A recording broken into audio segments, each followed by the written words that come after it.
So we have a fairly strict evaluation protocol. So first, what Kristen was talking was the initial screening, where we talk on them on the phone and do the basic screening of them. When we decide to have them here, we look at all of those things, like previous history, cancer history, hypertension, all of those things that might matter. But it's different how that history is, different how our decision is going to be in the end. So we have to take them here, evaluate them, and look at case by case before we can say that they are a good donor. I think you guys started with, was it 10? Yes. Yeah. So is there plans, funding to expand that, or what's There are plans. Of course there are plans. I think the institution has been extremely generous in supporting the first trial, and now we're going to secure funding for the second trial. Of course, in the big scheme or the big vision of helping infertility issues in women, if there is a very wealthy donor out there that is willing to support this even further, hey, by all means, we are ready to accept the gift.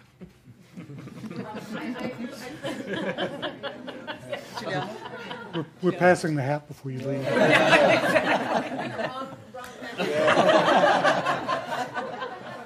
Doctor, I'm with the Dallas 22. I know photographers don't ask questions, but they do. Can you talk about the price? What does this involve for the patients? So the entire team has been working very closely with the administration, trying to sort out the final price of this at cost, of course. That has nothing to do with what the final price to the public will be. Clearly, we have reference points, other transplant that we do, from where we can gather information, and then we have the experience that we have done from which we can average up whatever the final cost of this procedure will be. For the time being, we think we are running around the realm of the same amount of money needed for a kidney transplant. Well, it depends. The cost is very different according to the hospital you go, because we're talking about cost, and we're not talking about the what is going down to I don't know what that is going to be to the public. What I can tell you is that the cost in the beginning is not close to the cost at the end of the trial, because the beginning had a lot of tests, double checking, worries that need to be solved, and of course it's much higher in the beginning of the experience. At the end, I think it's going to be significantly less than what we think.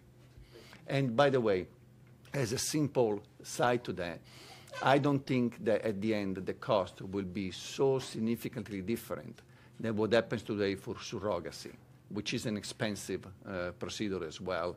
And I think we're going to be close to that. Or that's my hope, at least. Are there current pregnancies with involving uterus transplant? We have women who have been transplanted and are in the process of receiving the embryos, yes. And I know that we're leading the way here at Baylor, but what country's lead are you following? So I think it's... Are we following? No, so obviously the team that both me and we actually have the psychologist from the Swedish team that did uterus transplant here this week too, which is an honor to us. And they are the ones that started this, and that's where the groundbreaking results was. And so we're obviously taking a lot of experience from that team and reforming that into our trial. The other large centers in Europe at the moment is a center in the Czech Republic, in Prague, and we have a close collaboration with them. And then there's a couple of teams. There's one in India and there's one in China. But then the big American teams that started already is, of course, Cleveland Clinic. And the other ones have not done transplants yet, but they're in the workup for doing transplants. But we have a close collaboration with all of those teams in different ways. Well, what is important is that this is a very different transplant than many other transplants we do, heart, lungs, or livers. The success of this transplant is determined exclusively by the baby birth. Everything else is not success per se. So at the present time, we're very proud of the position where we are, which is the second center in the world that was able to provide birth from a living donor. And there is only one other center outside Sweden in Brazil who was able to bring the pregnancy to the end for a deceased donor. So as you can see, the experience worldwide is pretty limited at the present time. Well, going forward with this second trial involving more hospitals, what sort of success rate do you expect, do you hope to see? 100%. We will accept nothing else than 100%. No pressure. You know, it's kind of, this is a very beautiful question. So my response, that seems like a joke, in reality is when you have to face women who are so willing to undergo this hardship, to become pregnant and have a child, the only response can be 100%, right? I just wanted to clarify, so when you, how far along is this other woman, or is it just at the very beginning of her pregnancy? We're in the process of... Yeah, we can't really disclose what's going on with the other recipients at the moment. We have 2 that's in the process of embryo transfers and pregnancies. But it's accurate to say that there's one woman who's pregnant? I think we can't disclose. No, we'll just say they're in the different steps of the process. Can you guys update us on the first woman who delivered? How's she doing? How's the baby? She's doing She's doing great. I just held the baby. Yeah. I just held the baby earlier today. Dr. Yeah, Gombe, she's you doing might great. be, do you want to? You see her. When we finish, I'll show you the pictures she sent me about. No, but, so the baby's still in the hospital? Oh, no. Baby's no. home Baby's- with mom. I mean, they're Yeah. doing great. He's nursing great. He's just growing like he should. He's doing perfect. He's beautiful. Even sleeping through the night. Yeah, he's Yeah. sleeping Yeah. good. That Mom's might tired, change. but she's good. Felt good enough to come visit all of us. Yeah. Yeah. Maybe y'all can tell them about the follow-up. I know that was probably confusing, saying we just saw them. Are Oh. they still in the hospital? So Maybe yeah, explain we why. see the patients. We follow them afterwards to make sure that they're doing well. And this, she's at a stage now where we're following up with her to make sure that everything is still doing well and she's healthy and recovering. And we check on him and make sure that he's meeting all his milestones. And she just had a regular visit with us today. So. And she still has the uterus for now? We can't disclose Yeah. that Can't at the disclose this. moment. She wishes that we don't. She just wants to talk about the baby. Well, how does she feel about being part of this history? Well, I mean, she's been very, a very good patient and very good person to work with from the beginning. She's been very cooperative, and she's Let's ask great. Anne-Marie. Anne-Marie Laura should answer that. Well, maybe I should answer it like this. So I can't disclose anything about specific follow-up for any of our participants, but I think it's fair to say that everyone's motivated to do this because they want that outcome. So I think objectively, as a psychologist, I would say it's a positive mental health outcome for anyone that has a baby. How about that? So if you had access to that multi-donor out there, how much money do you need to to advance the program, and what specific things do you want to do next that you're not already doing? Well, in general, the dream of our team is to build a center that will deal with all infertility issues that affect women and couples. And within this center have as a lighthouse the uterus transplant program. So it's a broader vision or a broader project that just focusing on the uterus transplant. For that center to be built, of course, we are talking about a significant amount of money, but I think that would be really the perfect house for a project like this and to enhance the interest that we should have for fertility issues in women.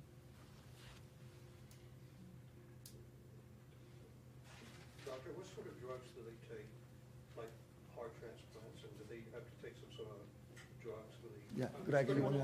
Yeah, I was going to say, they take very similar regimens like the other transplant patients. We then sort of have to make adjustments because some of the medications we might use for a heart transplant patient, not the best for a developing baby. So adjustments are made after the transplants, and when we have them on a stable immunosuppression regimen, then that's when we go forward. It's for the rest of their life, correct? No, well, the nature of a uterus transplant is a temporary transplant.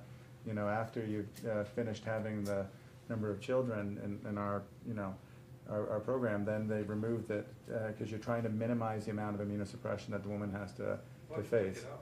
because you want as little risk as possible.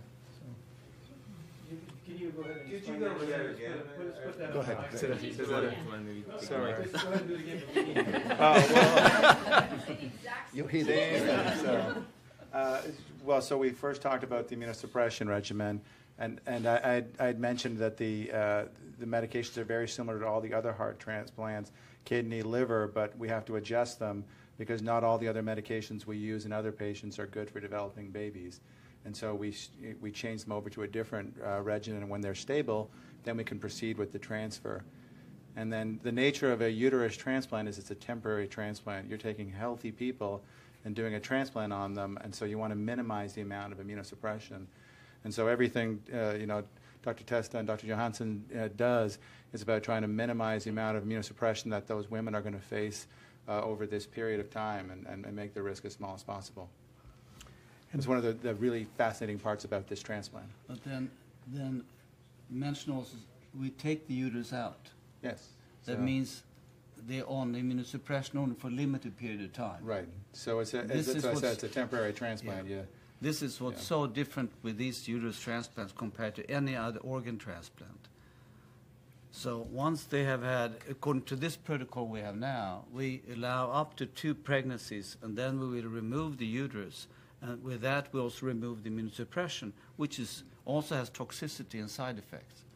So that is a fundamental difference with this transplant and any other transplant. Doctor, I remember that you became kind of emotional last time we were all here. You were so excited. It's a bad habit. It's a good habit.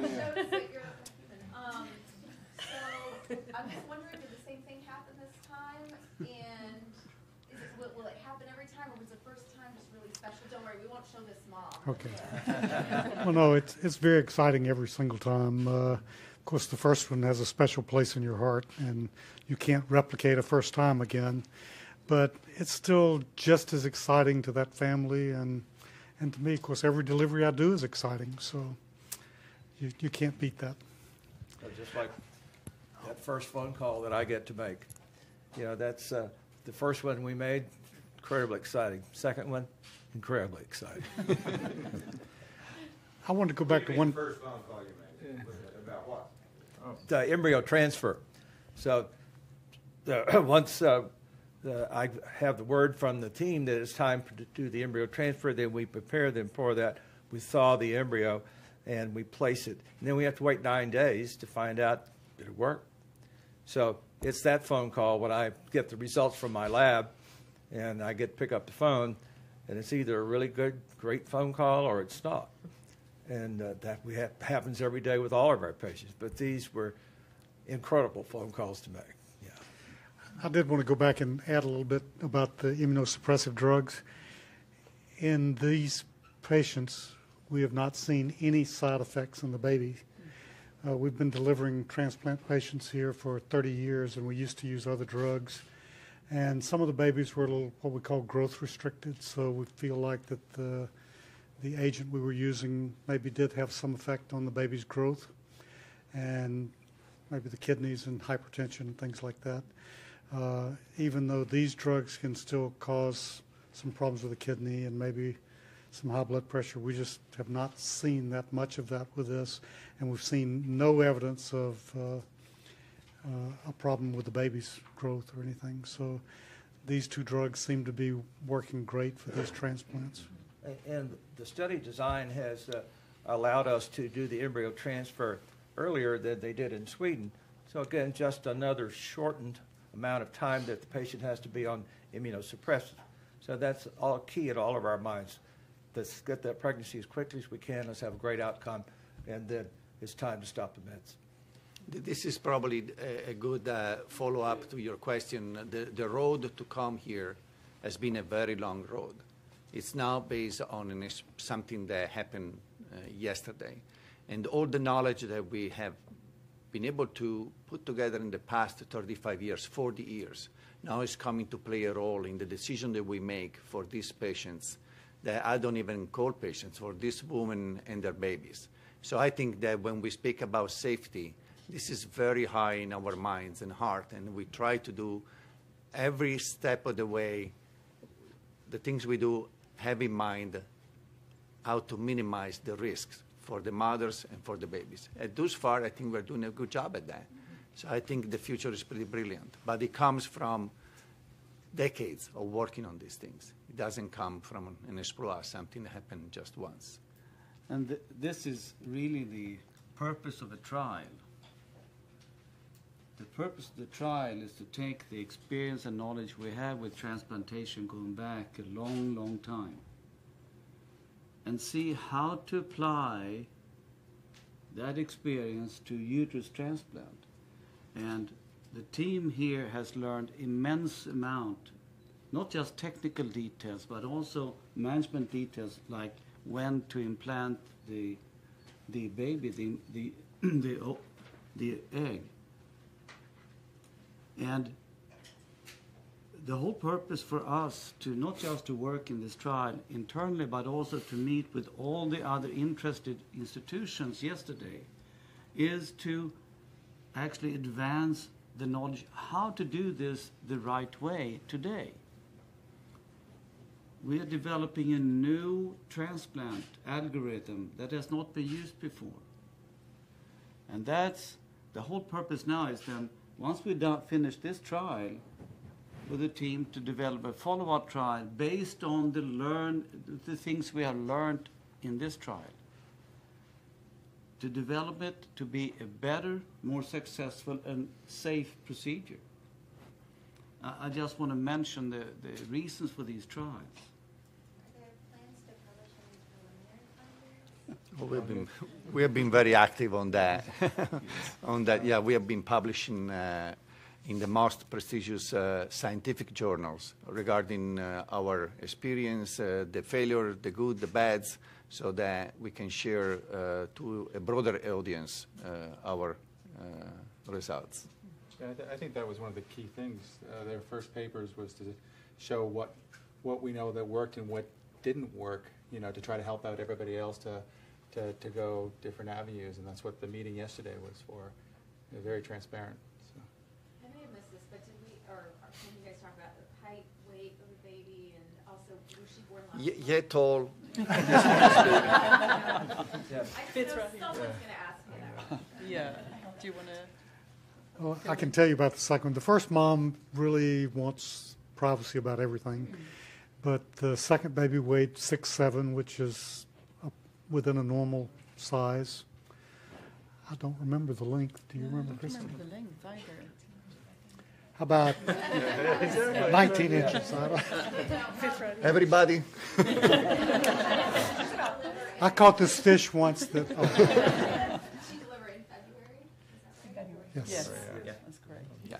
She was. Can you supply and just take us through the process? Not the trial, but the procedure itself. The woman shows up, step A, step B, step C, in a simplified form, not in a very technical form. There is a The delivery. The process. The process. There is an intake which Kristen is mainly in charge of for recipient and donors. There is an evaluation where practically we all participate. It's a multidisciplinary approach, so we don't make decisions individually. We all sit around the table and we evaluate. Once the evaluation is completed, then we practically decide whether we are going to go with a living donor or we're going to wait for a good deceased donor. And then the operation comes for the living donor. The surgery happens the same day for both the donor and the recipient. After that, there is a very short hospital stay. There is an acclimatization to the drugs that we give.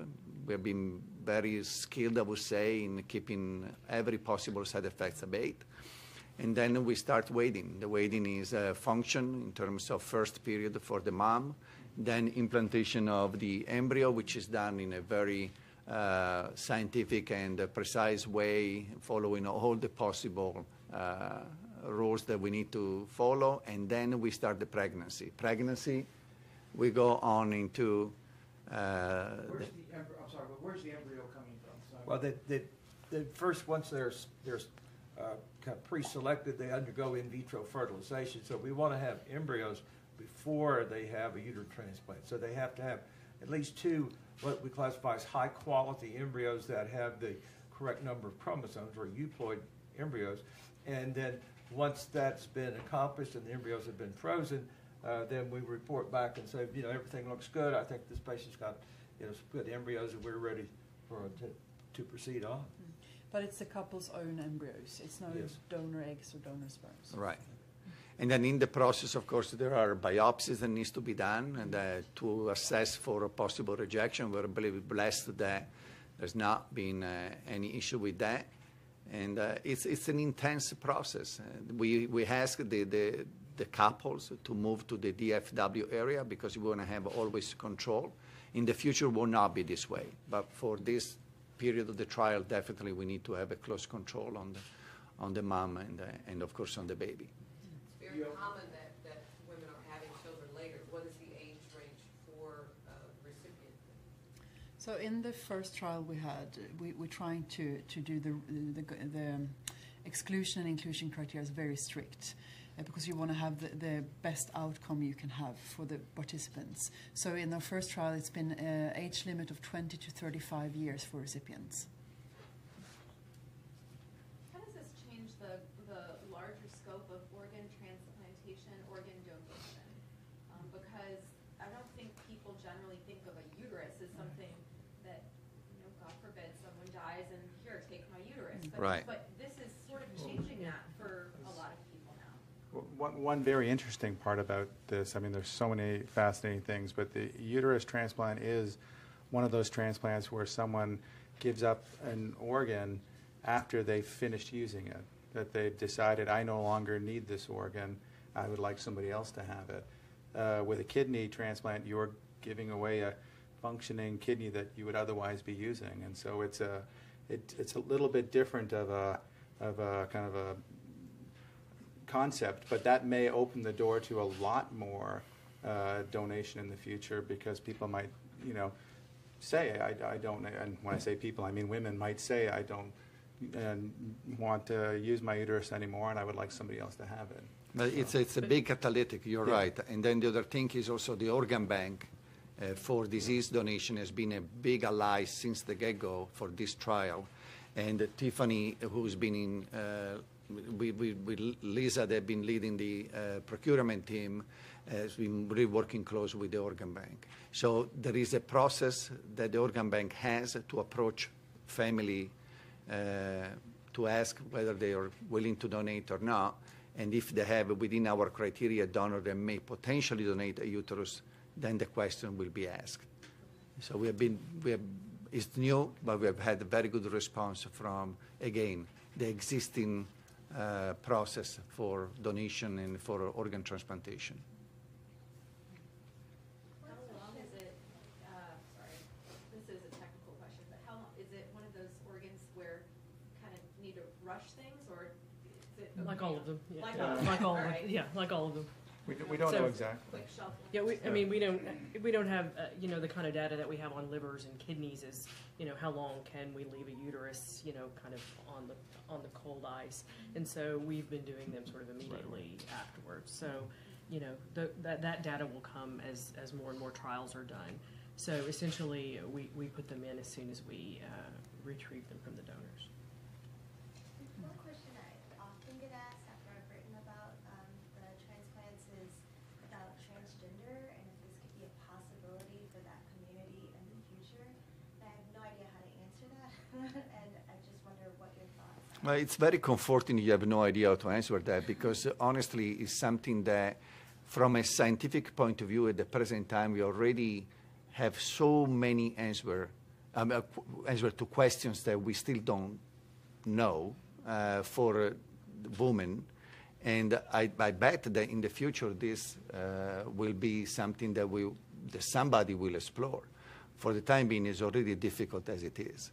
And so our trial is for the time being limited to women. There are hormonal, anatomical issues that at the present time, to me, seem to be adding complexity to an already complex issue.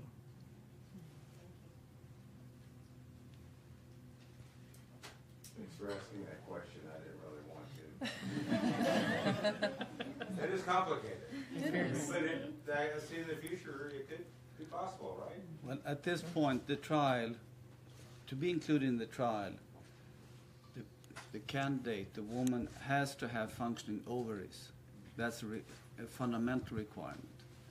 So that's where we are today. And as Dr. Testa said, we don't want to add any complexities to an already immensely complex procedure. We need to learn how to walk before we learn how to run. But the future's a bright place.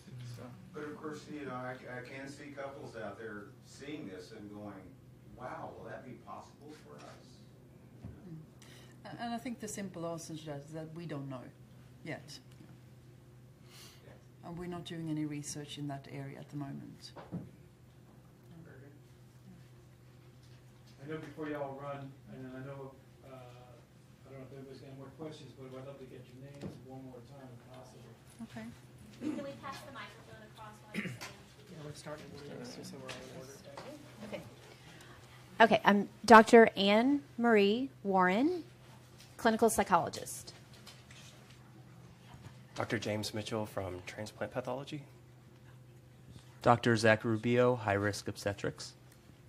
I'm Greg McKenna, one of the transplant surgeons. Dr. Tiffany Anthony, one of the transplant surgeons. Kristen Wallace, and I'm the uterine transplant nurse. Dr. Liddy Zhang, embryologist. Dr. Michael Putman, reproductive endocrinology and infertility. Dr. Lisa Johannesson, gynecology. Juliano Testa, transplant surgery. Göran Klintman, transplant surgery. Robert Gunby, obstetrician. And we'll put those on our newsroom in the order where they're lined up so that you can have all of them as well. And one more time on a wide shot, how proud are you? This proud. Bigger. Coordinating it.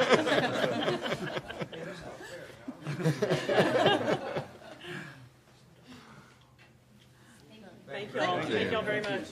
Great one. Good job. Good questions. Yeah, really good questions. Let's see if we can find out.